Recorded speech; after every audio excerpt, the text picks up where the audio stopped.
Hello everyone, and thanks for watching this course.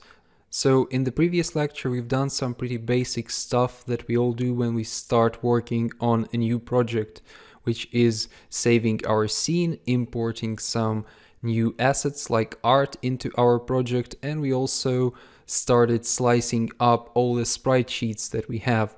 Now what I've done here is I've done all the work in sprite renderer. I've hit apply to apply all the changes to all three of these images, and I got rid of all the art that we will not need. So now we can press on any of these little triangles beside our images and we can see which sprites we currently have at our disposal to start making our character. So we have the head, the torso, and this way you can actually check that you haven't missed anything, like any of the letters or any of those images like animation frames of your character that we don't need. So I left just the essential stuff that we might need in our course later. And now it seems like we have all the images here, all the images here, and we can actually start making our character. But it's not true. There is another stage before making our character and combining all these parts into one character model. We also have to set up the pivot points. So in order to do that, we have to open our sprite editor again. I'll bring it to the center so that you can see it better. And the philosophy of setting up the pivot points is quite simple. So let's check out, for example, these legs. So the point is that we want to set the pivot point, which is this little round icon or this little circle, and we can drag it manually across this image. And we want to set it where this body part, so the leg, will be attached to the torso or to another body part to which it'll be attached to. So that's the logic that we have to follow while we set all these pivot points. So let's check out the pivot points on some other objects. For example, for this skirt, I know that we want it to be around the waist area of our character, and we also want the belt to appear on top of this skirt.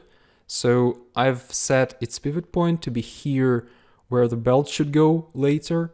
For the torso, I wanted to leave the pivot point here in the lower part of the torso. So actually this preset might be called bottom. So instead of saying custom, I might set it to bottom here.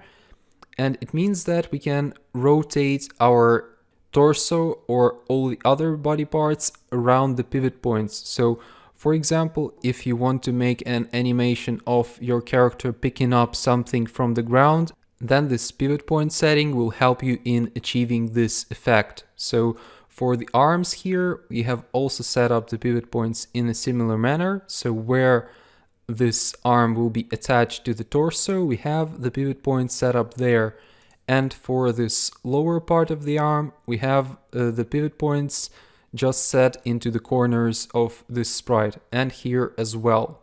So this is the logic behind setting up the pivot points. For the neck, it's here in the lower part of the neck, and for the head, it's in the point where the head attaches itself to the neck. So once you have all the pivot points set up correctly, it is absolutely safe to start actually building your character, because if you forget about this stage, you will have to build your character twice. So you'll first bring in all the sprites, then you remember that you forgot to set up the pivot points, and then you will have to rearrange all the sprites again, which is unwanted.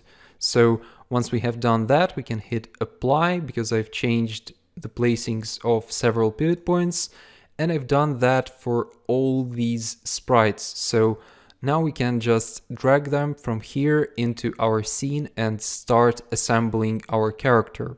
So let me just grab a couple of body parts and drag them into the scene. For example, I can drag this sprite, which is a torso of our character, and then I can drag this arm. I want this arm attached to the torso. As I drag these items into the scene, they start appearing here in the hierarchy.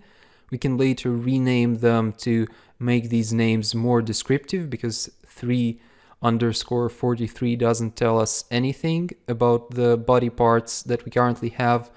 And we also have another important concept, which is the concept of parenting. So we can parent one of the sprites to another, and in this case we want to parent this part of the arm to the body. So now if we try to move the body, this arm will be attached to the body, and this is exactly what we want.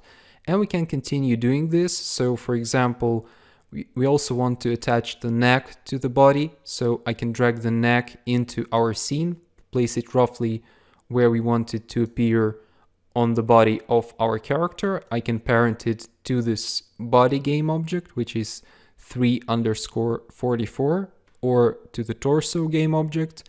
And then we can grab the head and make it a child of our neck.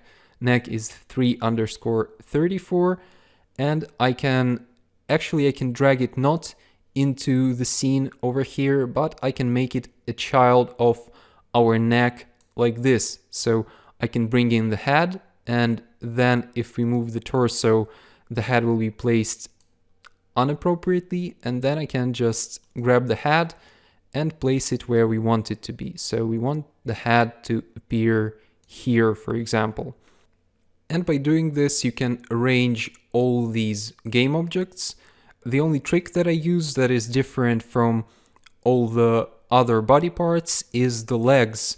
So as I already said, and we will not make it in this tutorial, but you can use this pivot point setting that you've set for the torso to make, for example, an animation of your character picking up something from the ground and reaching towards something on the ground. So by rotating it in Z-axis, you will rotate its torso.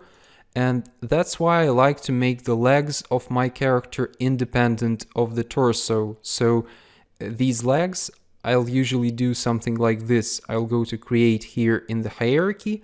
I'll create another empty game object that I'll call legs. I'll select another tool to place this game object appropriately. So in this case, I want it to appear here where our torso ends and the legs should start. And then these upper parts of the legs, I'll parent them to this new legs game object. So I'll place them like this, and maybe when we'll have the skirt attached to our torso, we can readjust the legs a little. So for now, I don't know how they should be placed exactly, but the logic is simple. If the legs will be attached to the torso, and we can try that by dragging the legs onto our torso, when we want to reach to something that is on the floor, then our legs will also follow. And in this case, we don't want that. So I'll leave this Z at 0, and I'll unparent the legs from our torso. So currently it is an absolutely separate game object. And in this case, we'll be able to rotate our torso, and the legs will just be in the same spot. Now the legs and the torso part of our character, they are separate game objects in our scene, so we can move the torso separately, we can move the legs separately, and we should probably have some kind of a game object that will be apparent to both of these game objects.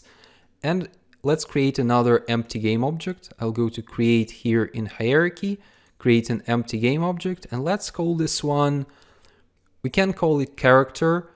But I think that it's a nice approach to have several different empty game objects above your character and above the actual stuff that will represent your character graphically. And let me show you what I mean. For example, for this game object, I'll call this one front view.